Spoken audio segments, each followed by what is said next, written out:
Is orlis slua-inseatha ar líne é meitheal lóganam.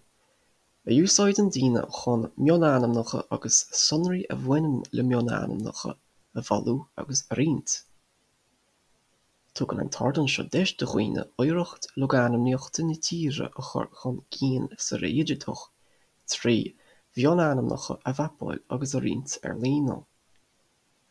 Is í an phríomhfhoiim atá ag meitheal lóganam ná mionanamnacha agus na sonraí a bhaine leob a chaomhnú agus feasacht an phobal ina dtaobh a ardú. Chun iontrálacha a chur leis na mbailiúcháin, bé ort contas a chruthú. Chun do chuntas a chruthú, chloiceáil ar chláraí nó lógáil isteach.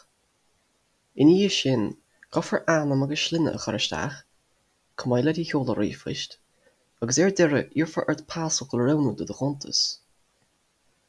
Agus na sonraí cuí chur isteach ad anois, bé ort a chuntas a dhéimhnú trí chloiceáil ar an eas go tosa ríomhast a cur a chugad ó meithealloganam.ie. Gheobhaidh tú ruchtain iomlán ar a chuntas trí chloiceáil ar an eas go seo.